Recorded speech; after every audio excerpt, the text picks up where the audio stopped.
Today, I would like to dive a little deep into the concept of transmigration of the soul. This eternal phenomena of transmigration of the soul needs to be understood in the overall perspective of the phenomena.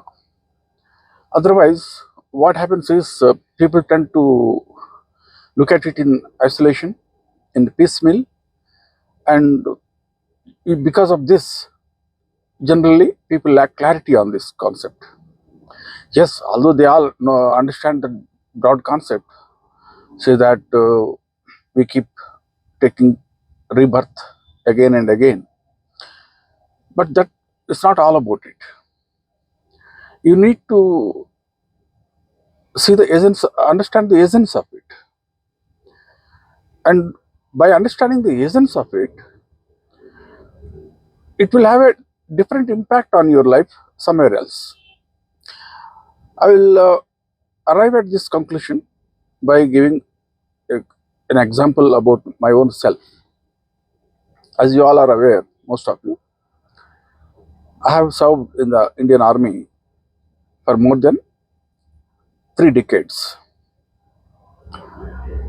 about 32 and a half years to be precise.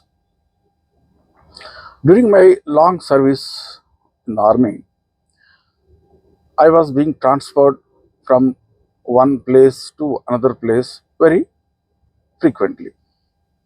Probably I must have shifted around 15-16 times throughout my service of 32 years.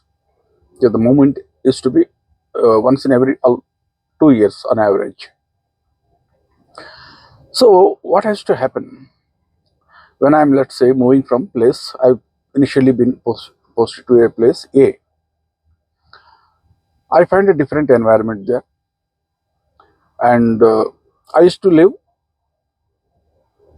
in a government accommodation, government arranged accommodation, and the people around me, I used to have a boss, my colleagues, staff under me, like that. The entire ecosystem was different, and I used to shift after every 2 years from place to place. Everywhere, wherever I go, I used to find a new ecosystem around me, completely different. In this constant movement of over the next 3 decades, only my body was constant. Only the ecosystem was changing constantly every 2 years. Only my body movement was constant. So whenever I used to move from place A to place B, it used to take a few days. I used to be in transit. That's all about it. And finally, what is my goal? To complete my 32 years of service so that I retire from the organization. So I'm freed from that karma in my current life. Same is the situation with the transmigration of the soul also. Similarly, almost you can say that, of course, soul being the spirit, it moves with its subtle body, not with the gross physical body. At the time of death, what is left behind is this gross physical body of flesh and blood. That's all. Rest everything underneath is intact with 4 different sheaths. The subtle body leaves the gross body. And if you want to dwell further into that concept of subtle body, you can probably imagine a kind of a phantom body, or maybe a body made of light, pure light, because there is no gross flesh and blood. So therefore, it's made of, let's say, pure light, or maybe some invisible matter, which we generally refer to as ether or Akash Tattva. So with that, the subtle body quits the gross body. This gross body has been acting as home to the spirit till now. Just like I used to move from one place to another place, whichever place I move, I used to find a different government arranged accommodation. Similarly, when I move from one body and quit this body and take up another body, that body is essentially my residence. The gross body of flesh and blood is the temporary shelter for the spirit within me, or the myself. When I say that myself, I'm not this body that I'm talking. I'm myself, the spirit that I am underneath. So I keep shifting just like you can take the example of the clothes also. We keep changing clothes every day. Same is the case. Once the gross body doesn't become sustainable, or it becomes unfit to live in, we quit, we pick up a new body. This transmigration of the soul has been going on eternally like this. And it has no option also for not to take birth again. Because the karma which has been accumulated, it will propel the spirit to enter into another womb and then take up another body of flesh and blood. That's the crucial thing to understand. Therefore, when we discuss about, we'll dive deep into this issue of subject of transmigration, I think it is a common earthly logic even. Probably even a high school kid can understand it. We take up birth in a family, in a country, in a particular community, start practicing, let's say, some particular religion or philosophy. But all this is not ours.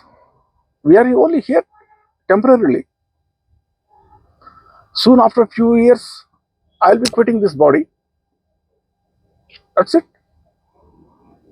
Maybe I will take birth some other foreign land, in the family of some poor man or a wealthy man. May practice probably some other religion. So if that is the case, this transmigration is an inevitable thing. Why so much of infatuation for all these things all around the world? That's the crucial point I want everyone to focus on. Focus on inwardly, on yourself. Who am I? Is this an ecosystem around me is mine? What do I have to do with this ecosystem around me? Just like imagine when I was getting transferred from one place to another place in the country. The ecosystem is to be totally different. As we all must be aware, India is like almost so many languages, so many, what do you call, food habits, so many various dress codes. It is like almost like a mini world by itself. The Indian subcontinent is like a mini world by itself, with so much of diversity and variety in nature. Whether it is landscape, whether it is people, whether it is customs, traditions, religions, you have everything. So I think this example which I have been trying to give you, when I have been moving from one place to the other and encountering a new ecosystem around me, I think it fits the bill also. You'll be able to get that insight. So whenever I go to a place, what do I have to do with that place? Yes, I used to enjoy. I used to do my duty, and I used to enjoy the best the place could offer. I used to visit the beautiful places, any historical places, monuments, and also I used to try and taste the exclusive food which is prepared in these areas, in these regions. I used to taste the dishes, and maybe I used to observe the local customs out of curiosity. That's all about it. I was never emotionally attached to that ecosystem around me because I know that my time is running out. It's just a matter of 2 more years, and then I will be out from that place soon. Even if I won't be able to stay there because in my career in the Indian Army, I have to move from place A to place B constantly. That is inevitable thing. Once you know that something is inevitable, you don't develop any infatuation to that place around there. And once you move from another place, that previous place will only be a memory now. The people, the colleagues with whom you work with, everyone will become a memory. And soon the memory starts fading. Even if you want to remember, the memory will start fading. If I look back at myself, maybe 20, 30 years ago, if I try to recollect the faces of all the people whom I have met, because I must have met hundreds and thousands of people during the course of my long career in the army, I won't be able to even remember. Neither it is necessary for me to remember all the data in my mind. Similarly, once you take birth in a particular under an ecosystem, in a particular family, the kind of parents which you get, the kind of siblings which you get, the kind of neighbors you get, the kind of community in which you take birth, the country in which you take birth, is everything is dictated by the karma accumulated by you at the time when you died in the past life. That karma, the cumulative karma which has been accumulated by the person, any person, at the time of death in the past life, dictates exactly its destiny in the current life. So, if he has to undergo through the destiny, he will take a birth exactly under such kind of ecosystem. But one needs to understand it's just a matter of time. Years flash by. The baby is born all right. Soon it grows up. Before it realizes, it will start entering the middle age of the life. Then what? A few more years, and maybe a few more years, we will be ready to bid farewell to this ecosystem around us. So, in such a situation, why develop so much of attachment to the things around you? Or some people say, my mission is to accomplish, become a great scientist. I want to become a great philosopher. I want to serve the poor.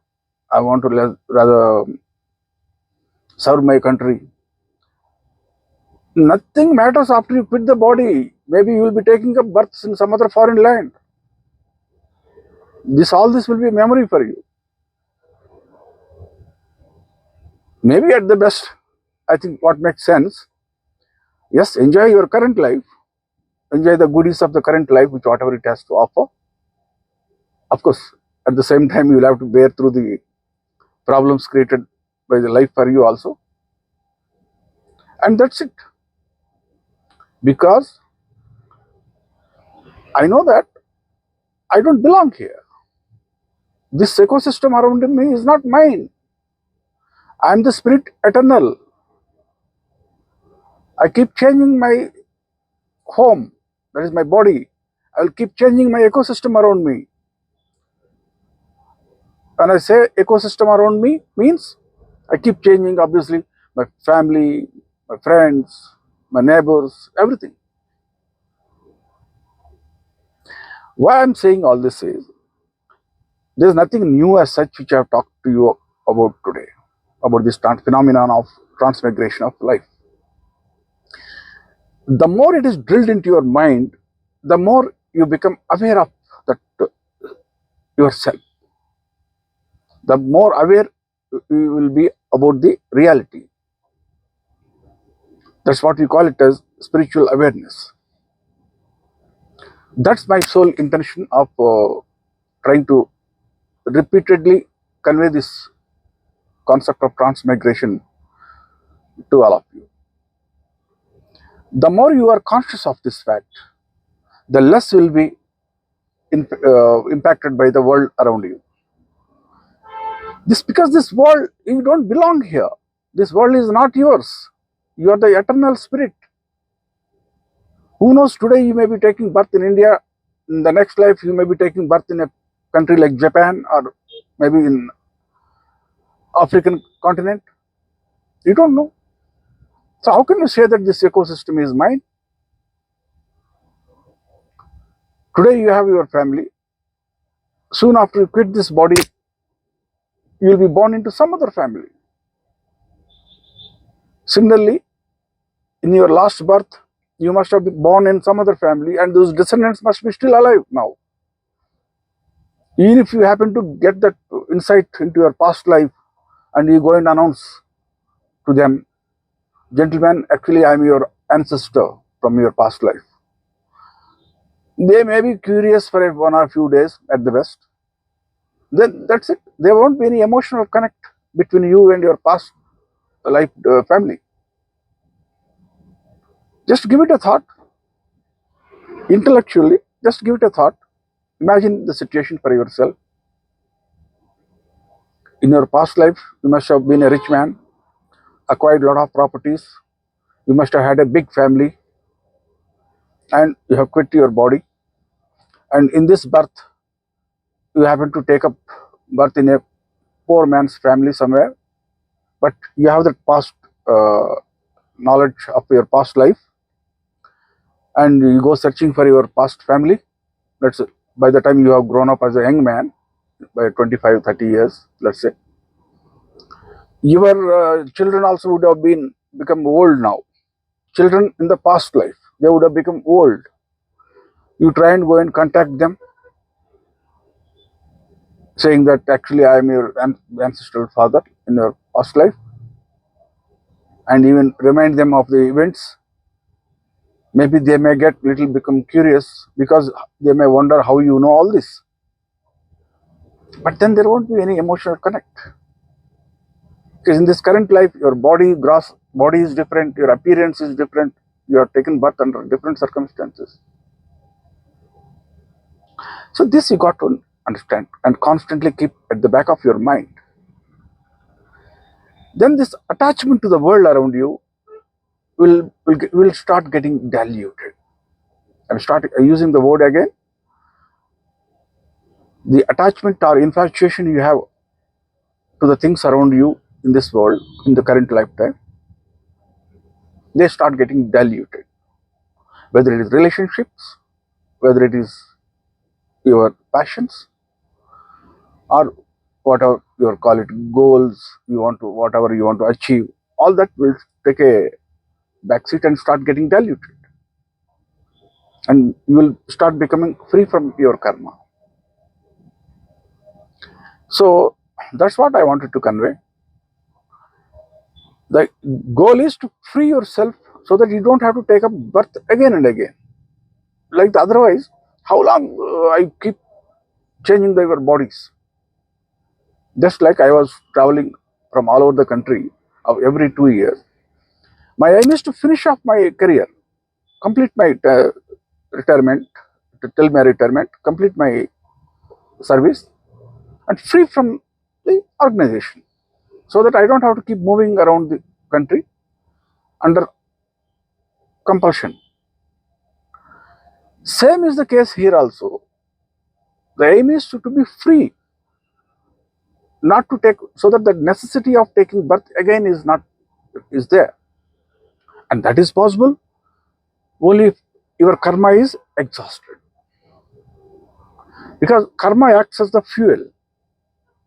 When you quit this gross body, because of the impact of the karma, which is acting as the fuel, the subtle body is forced to take up birth again into some other womb. If this karma is exhausted, there is no, you are free from the cycle of birth and death, birth and death. And what happens after that is a different story. It will be a topic for another subject, another topic for another video. Of course, earlier also I have talked to you about it.